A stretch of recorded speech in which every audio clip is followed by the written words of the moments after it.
warahmatullahi wabarakatuh.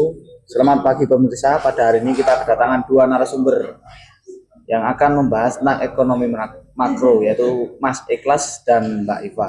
Juga hadir dua panelis yang ada di sini, yaitu Mbak Chandra dan Mbak Meila. Mas Ikhlas, apa yang dimaksud dengan ekonomi mikro? Ekonomi mikro yaitu salah satu cabang ilmu ekonomi yang mempelajari perilaku individu dan rumah tangga perusahaan dalam membuat keputusan tentang alokasi sumber daya yang terbatas.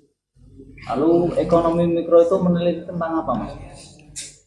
Kalau ekonomi mikro sendiri yaitu meneliti tentang berbagai keputusan serta perilaku individu dan rumah tangga perusahaan dalam mempengaruhi penawaran dan permintaan atas barang dan jasa, penentuan harga dan penempatan harga. Jadi gimana ini, Bang? Ada pertanyaan yang ingin disampaikan, Tom?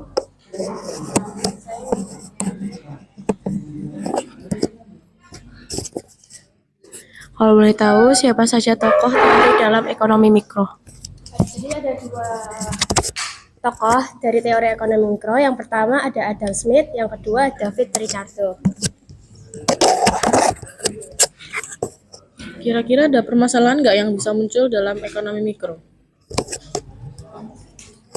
Permasalahannya yang muncul karena ekonomi mikro itu ada barang apa yang diproduksi dan berapa jumlahnya, bagaimana cara produksinya, dan untuk siapa barang tersebut diproduksi. Kembali lagi ke Mas Ikhlas ini. Apa saja asumsi ekonomi mikro itu, Mas? Asumsi dari ekonomi mikro ya adalah berusaha memaksimalkan hasil yang dicapai, melakukan kegiatan atas dasar kelangkaan, konsumen dan produsen melakukan kegiatan ekonomi secara rasional. Lalu Mas, apa saja kebijakan dari ekonomi mikro?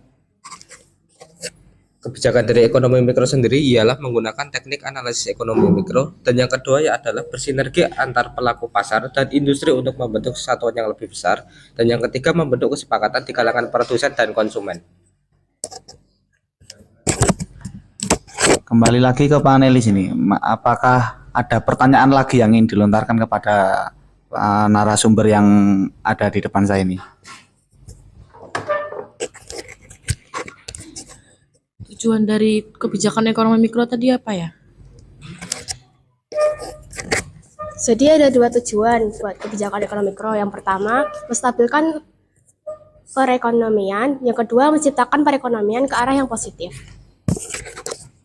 Kalau dalam ekonomi mikro, apakah ada campur tangan dari luar? Campur tangannya itu dalam ekonomi mikro itu pemerintah juga ikut campur tangan. Lalu Mas Ikhlas, apakah contoh kegiatan ekonomi mikro tersebut, Mas Ikhlas? Contoh kegiatan dari ekonomi mikro ialah permintaan, penawaran, harga, pasar, dan biaya. Lalu kenapa ekonomi mikro dibutuhkan bagi suatu negara? Karena mempermudah perusahaan dalam mempelajari interaksi pasar dan membentuk kebijakan perusahaan yang inovatif dan strategis berdasarkan kebijakan pemerintah. Ternyata ekonomi mikro tuh luas ya. Jadi itulah pemirsa bahasan kita kali ini mengenai ekonomi mikro. Semoga dapat menambah wawasan bagi kita semua. Saya pamit undur diri. Wassalamualaikum warahmatullahi wabarakatuh.